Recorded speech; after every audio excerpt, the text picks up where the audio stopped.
Բարև Շանթ Գյումրիի եթերում լրատվության ժամը այսօր մարտի 23-ն է, երկուշաբթի։ Տեղի ունեցել Հայաստանի վարչապետ Նիկոլ Փաշինյանի հեռախոսազրույցը Ռուսաստանի նախագահ Վլադիմիր Պուտինի հետ։ Զրուցակիցները քննարկել են երկկողմ օրակարգի շրջանակին վերաբերող հարցեր եւ պայմանավորվել առաջիկա հարմար առիթով քննարկումը շարունակել հանդիպման ձևաչափով։ Արդյոք թրիփի շուրջ Հայաստան-Միացյալ Նահանգներ բանակցությունները դանդաղել են։ Հարցին խորհրդարանում լրագրողների հետ ունեցած ճեպազրույցին պատասխանել է արտաքին գործերի նախարար Արարատ Միրզոյանը, անդրադառնալով նաև տարածաշրջանում ստեղծված պայմաններում Ադրբեջան-Իրան հնարավոր առճակատմանը։ Գիտեք, այս օրերում հնարավոր այնպիսի բան են հնարավոր դառնում, որոնց մասին նախորդիվ նույնիսկ ամենալուրջ փորձագետները կարող է մեծ թերահավատությամբ խոսեին, ես չեմ վերցնի իմ վրա այդպիսի ուրեմն պատասխանատվություն ասել ինչքանով է հնարավոր, ես կարող եմ ուրիշ բան ասել, որպես Հայաստանի Հանրապետության արտաքին գործերի նախարար, Հայաստանի Հանրապետությունը մենք, ես շահագրգռված ենք Հայաստանի Հանրապետության շուրջ խաղաղության լիակատար պահպանմամբ, նույն մեր եղբայրական Իրանի ժողովրդի պարագայում էլ մենք ցավում ենք եւ մահերը եւ քաղաքացիական ենթակառուցվածքների հարվածները դրանց հարևան բոլոր, այսինքն եւ իր հարևան արաբ ժողովուրդներն ու պետություններն մեր բարեկամ ժողովուրդներն, այսինքն մենք ուզում ենք կողմ ենք նրան, որ րոպե առաջ խաղաղություն հաստատվի նաեւ իրենց մոտ։ Մեր շուրջ եղած խաղաղության պահպանմամբ շահագրգիռ ենք ել ավելի տասնապատիկ եւ հարյուրապատիկ։ Արդյոք կանգնած է գործընթացը, որովհետեւ Փաշինյանն ասել, որ ԱՄՆ-ի համար սպայն առաջնահերթություն չի, տաղուկություն է հնչում, որ ԱՄՆ-ն կարող է երրորդ երկրին վաճառել ինչ-որ փուլում եւ այդ երկիրը կարող է լինել Թուրքիան։ Այս հարցով միանգամից վերջից սկսեմ, ուրեմն ախր կարդալա պետք էլի։ Այդ մտահոգությունը, որը որ արտահայտեցիք, որ Ամերիկան իր մասնաբաժինը կարա ինչ-որ էս որևէ փուլում այս կամ այն երկրի Թուրքիայի ինչի ոչ Ադրբեջանի դել եմ լսել վաճառի, ախր այդ հարցը հասցեագրված է այդ փաստաթղթում, վերջին փաստաթղթը, որը ստորագրել ենք եւ հանրայնացրել ենք հունվարի 14-ի շրջանակային, ինչ էր, իրականացման շրջանակ կոչվող փաստաթուղթ, այնտեղ նախատեսված են այդ մեխանիզմները, որ առանց Հայաստանի Հանրապետության համաձայնության որևէ մասնաբաժնի որևէ կերպ տրամադրում վաճառք, նվիրատվություն, չգիտեմ, միջնորդավորված որևէ ինչ տարբեր մեխանիզմներ կան, չի կարող տեղի ունենալ։ Հետեւաբար չէ, էլի կարդանք։ Արգելի գործընկերներ։ Դե որը տենց, որ գնացի մարտի ունեցա որդի գդակը պոպոս անունը կիկոս, այդ ժամանակ կլինի գգակ խոսանք, ասում եմ հիմա գրված է, որ այդպիսի բան չի կարող լինի։ Վերադառնանք առաջին հարցին։ Ուրեմն ես ձեզ վստահեցնում եմ, թրիփի շուրջ Հայաստան-Միացյալ Նահանգներ բանակցությունները չեն դանդաղել եւ գտնվում են բնականon ընթացքում։ Այն է, քիչ առաջ էլ ասեցի, մի փուլա առաջի քայլը օգոստոսի 8-ին հայտարարվեց, երկրորդ քայլը բանակցեցինք հունվարի 14-ին ծավալուն փաստաթուղթ համաձայնեցրինք, հրապարակեցինք իրականացման շրջանակ։ Հիմա հաջորդ քայլը պիտի լինի միջկառավարական համաձայնագրի կնքումը, այնտեղ ավելի իրավական մեխանիզմները կնախատեսվեն։ Հետևաբար թրիփի շուրջ աշխատանքները այս վարկյանին փաստաթղթի շուրջ աշխատանքներ են, դրանք ընթանում են։ Այսօր Միացյալ Նահանգների նախագահ Դոնալդ Թրամփը երկրի զինված ուժերին հրահանգել է 5 օրով հետաձգել Իրանի էներգետիկ օբյեկտների վրա հարձակումները, քանի որ պաշտոնական Վաշինգտոնը Թեհրանի հետ բանակցություններ է սկսել Հորմուզի նեղուցը բացելու թեմայով։ Այս մասին Սպիտակ տան ղեկավարը հայտնել է իր Truth Social սոցիալական ցանցում։ Նա գրել է, որ Միացյալ Նահանգները եւ Իրանը շատ լավ եւ արդյունավետ բանակցություններ են վարել վերջին 2 օրերի ընթացքում Մերձավոր Արևելքում ռազմական գործողությունների լիարժեք եւ համապարփակ կարգավորման վերաբերյալ։ Այնինչ երեք կողմերի հռետորաբանությունը բոլորովին այլ էր։ Միացյալ Նահանգների նախագահ Դոնալդ Թրամփը 48 ժամ էր տվել Իրանին բացելու Հորմուզի նեղուցը, սպառնալով ոչնչացնել իրանական էլեկտրակայանները, իսկ Թեհրանը սպառնում էր ամբողջությամբ փակել նեղուցը նավագնացության համար եւ պատասխան հարվածներ հասցնել Մերձավոր Արևելքում Միացյալ Նահանգների էներգետիկ ենթակառուցվածքներին։ Շաբաթ երեկոյան իրանական 2 հրթիռ էր ընկել Իսրայելի հարավում գտնվող Արադ եւ Դիմոնա քաղաքների վրա։ Վիրավորվել է մոտ 200 մարդ, այդ թվում երեխաներ։ հրթիռները չի հաջողվել որսալ։ Դիմոնայում ռազմավարական միջուկային հետազոտությունների կենտրոնի հրթիռակոծումը ըստ իրանական կողմի պատասխան է Նաթանզում իրանական միջուկային օբյեկտի վրա հարձակմանը։ Իսրայելի վարչապետ Բենյամին Նեթանյահուն, ով կիրակի օր այցելել էր հարձակման վայր, խոստովանել է, որ դա շատ դժվար գիշեր է եղել իրենց ապագայի համար պայքարում եւ խոստացել է անձնապես թիրախավորել Իրանի յուրաքանչյուր առաջնորդի։ Մենք հարվածելու ենք ռեժիմին, մենք հարվածելու ենք Իսլամական հեղափոխության պահապանների կորպուսին, այս հանցավոր խմբավորմանը, եւ մենք նրանց անձամբ կվերցնենք մեր տեսադաշտում, նրանց առաջնորդներին, նրանց օբյեկտներին, նրանց ֆինանսական ակտիվները։ Լիբանանի հարավում իսրայելական զորքերի եւ Հեզբոլլահ խմբավորման միջև բախումները եւս շարունակվում են։ Իսրայելի ռազմածովային ուժերը ավիահարվածներ են հասցրել Բեյրութին։ Իսրայելը շարունակում է իր ցամաքային ռազմական գործողությունները Լիբանանի հարավում։ Մարտերն ընթանում են հրետանային զենքերի, միջին հզորության զենքերի եւ հրթիռային համակարգերի կիրառմամբ։ Իսրայելը կործանել է հարավային Լիբանանը երկրի կենտրոնական հատվածի հետ կապող կարևոր կամուրջը Հեզբոլլահի զորքերին զենքի մատակարարումը դադարեցնելու նպատակով։ Լիբանանի իշխանություններն ու իրավապաշտպանները քննադատել են Իսրայելի գործողությունները։ Իսրայելի բանակը նախազգուշացրել է իր քաղաքացիներին, որ Իրանի եւ Լիբանանի դեմ պատերազմի ավարտին մնում է եւս մի քանի շաբաթ։ ԱՄՆ բարձրաստիճան պաշտոնյաները վերջին օրերին տեղեկացրել են Իսրայելի եւ այլ երկրների իրենց գործընկերներին, որ Միացյալ Նահանգները չի բացառում ցամաքային ռազմական գործողություն իրականացնել իրանական Խարկ կղզին գրավելու համար։ Պարսից ծոցում գտնվող Խարկ կղզին ծառայում է որպես Իրանի նավթի արտահանման հիմնական հանգույց, որտեղից հում նավթի 90%-ն ուղղվում է դեպի Չինաստան։ Վերջին օրերին ԱՄՆ վարչակազմի ներսում քննարկումներ են սկսվել այն մասին, թե արդյոք արժե գրավել կղզին, ստիպելու համար, որ Իրանը դադարեցնի Հորմուզի նեղուցով նավերի տեղաշարժի արգելափակումը։ Իրանի նախագահ Մասուդ Փեզեշքյանը հուսահատության դրսևորում է որակել երկրի էներգետիկ ենթակառուցվածքներին հարվածներ հասցնելու վերաբերյալ ԱՄՆ-ի սպառնալիքները։ Այս մասին նա գրել է իր X-ի էջում։ Իրանը քարտեզի վրայից ջնջելու պատրանքը ցույց է տալիս հուսահատություն, պատմություն կերտող ազգի կամքը։ Սպառնալիքներն ու ահաբեկումը միայն ամրացնում են մեր միասնությունը։ Մենք զառանցագին սպառնալիքներին վճռականորեն դիմակայում ենք մարտադաշտում։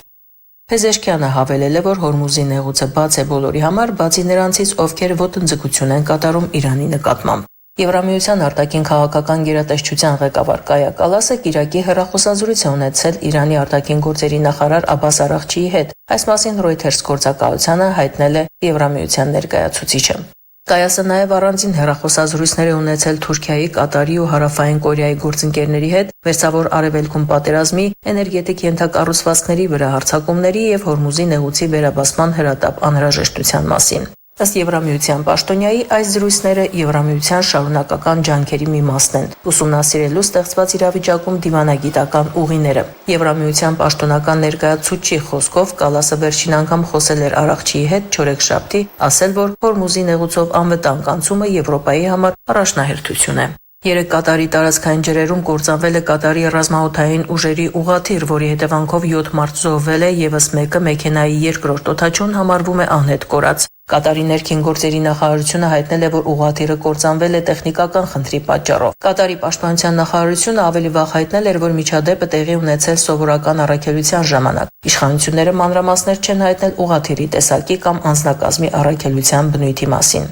Զոհվածներից 4-ը Կատարի զինվորականներ են, մյուս 3-ը Թուրքիայի քաղաքացիներ։ Անկարան պարզաբանել է, որ կործանված ուղղաթիռում եղել է թուրք զինվոր եւ 2 տեխնիկական մասնագետ Ասելսան ռազմաարդյունաբերական կորպորացիայից։ Ալլա Ղալաչյան, Հորիզոն։ Air Canada ավիաընկերության օդանավը Նյու Յորքի La Guardia օդանավակայանում վայրէջք կատարելուց հետո բախվել է հրշեջ մեքենային։ Արտակարգ դեպքը տեղի ունեցել մարտի 23-ի գիշերը, օդաչուն եւ երկրորդ օդաչուն մահացել են։ Ինքնաթիռում եղել է մոտ 100 ուղևոր, նրանց տարհանել են։ Բախումը տեղի ունեցել թռիչքուղու վրա վատ տեսանելիության պայմաններում, հորդարատ անձրևի պատճառով։ Վնասվել է ինքնաթիռի քթի հատվածը։ La Guardia օդանավակայանը ժամանակավորապես փակվել է։ Հաղորդվում է, որ առնվազն 4 մարդ է տուժել, տուժածները հրշեջներ են, նրանք ծանր վնասվածքներ են ստացել։ Փարիզում նախորդին կայացած տեղական մարմինների ընտրություններում քաղաքապետ է ընտրվել Էմանուել Գրեգուարը։ 48-ամյա սոցիալիստ Գրեգուարն առաջադրվել է ձախ ուժերի կոալիցիայի կողմից։ Ընտրությունների երկրորդ փուլի արդյունքներով նա ստացել է ձայների 50.52%, իսկ մշակույթի նախկին նախարար հանրապետականներից Ռաշիդա Դաթին հավաքել է 41.56%։ 92%։ Նորընտիր քաղաքապետ Գրեգուարը երկար ժամանակ եղել է Փարիզի նախորդ քաղաքապետ Ան Իդալգոյի աջ ձեռքը եւ մտադիր է շարունակել նրա քաղաքականությունը։ Ֆրանսիայի երկրորդ խոշոր քաղաքում Մարսելում վերընտրվել է գործող քաղաքապետ Բենուա Պայանը։ Աջակողմյան ուժերը հաղթել են մի քանի տասնյակ քաղաքներում։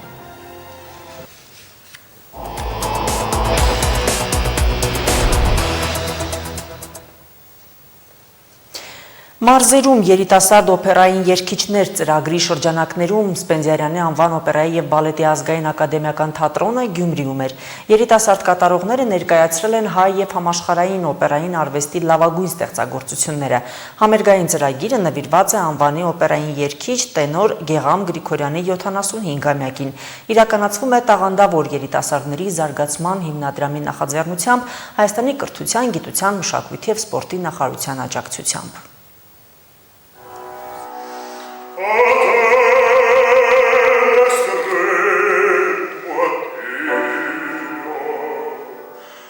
Խոսքի, բեմական շարժման եւ երաժշտության սինթեզի վրա հիմնված ստեղծագործությունը երիտասարդների մեկնությամբ է հնչում։ Մարզերում երիտասարդ օպերային երգիչներ ծրագիրը սկսում են Գյումրիից։ Առաջին համերգային երեկոն բացվեց մենակատար գյումրեցի 19-ամյա Հրաչյա Մուրադյանի ելույթով։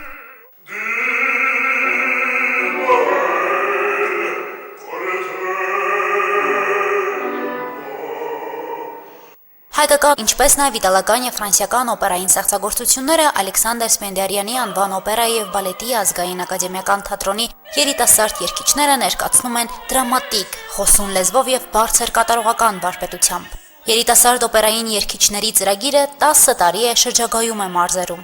Գաղափարի համահեղինակն է անվանի օպերային երգիչ, տենոր, բեմադրիչ, ՀԽՍՀ ժողովրդական արտիստ, Լիտվայի ԽՍՀ վաստակավոր արտիստ Գեղամ Գրիգորյանը։ Համերգային ծրագիրը նվիրված էր ժողովրդական արտիստի 75-ամյակին։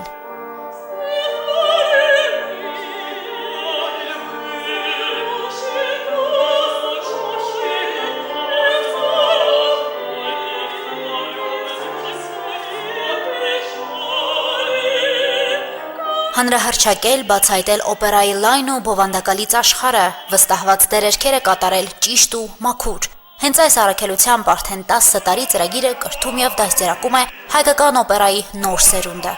Երիտասարդներից շատերը, որոնք մարզերից են, այս համերգին ելույթ են ունենում առաջին անգամ։ Ծրագիրը յուրաքանչյուրի մոտ բացահայտում է տաղանդը։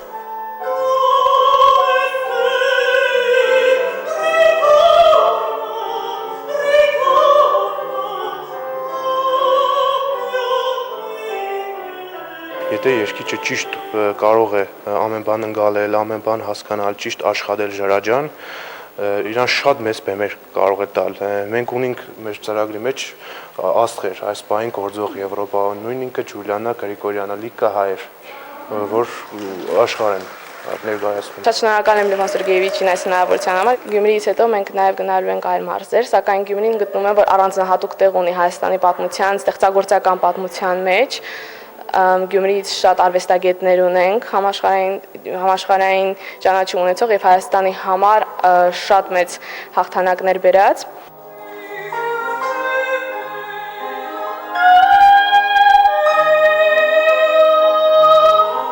Զիտա Տերտերյանը 15 տարեկան է, ծրագրի շրջանակում ելույթ ունեցող 12 երիտասարդ երգիչներից կրտսերն է։ Ինչպես Զիտայի, այնպես էլ մյուս կատարողների հմտությունները ձևավորել ու զարգացրել են երկարատև հետևողական աշխատանքի շնորհիվ։ Երիտասարդները կրթվում են վարպետ կատարողների ջանքերով։ Ճանաչված օպերային երգչուհի Օֆելիա Համբարձումյանը ժամանակին ևս այս ծրագրի սաներից է եղել։ Այժմ դասավանդում աշխատում է երիտասարդ օպերային երգիչների հետ։ Ինչպես նրա, այնպես էլ ծրագրի ղեկավարների համար առաջնային է բացահայտել տաղանդներին, որոնք Հայաստանի տարբեր մարզերից են։ Մեր մասնագիտական փորձն ենք փոխանցում ու դա շատ կարևոր է մեր մատաղ սերունդին կրթելու, զարգացնելու եւ պատրաստենք ու շատ հաջողված ծրագիր է այս ծրագիրը ու շնորհակալ ենք նաեւ կրթության գիտության նախարարությանը աջակցելու եւ մարզերում գտնելու, այսպես ասած, տաղանդներին բացահայտելու եւ ներգրավելու մեր քաղաքային կյանքին։ Ծրագիրը առաջի հերթին դա մի կամուրջ է, երևի կարելի ասել կոնսերվատորիայի եւ օպերայի բեմի միջև։ որտեղ որ երիտասարդները խղճվում են, ձեռք են բերում անհրաժեշտ եւ տեխնիկան,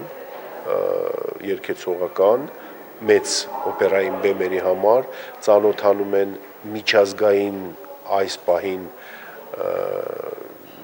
բոլոր տենդենսների երգեցողական եւ ձեռք են բերում շատ մեծ փորձ մասնակցելով արդեն լիսկ մեր օպերայի բեմադրություններին։ Երիտասարդ օպերային երգիչների շրջագայությունը մինչև տարեվերջ կշարունակվի հանրապետության ևս 8 մարզերում։ Ակադեմիական բարձրարժեք երաշտարվեստը իր գեղագիտությամբ հասանելի դարձնելով հանրության ավելի լայն շրջանակների։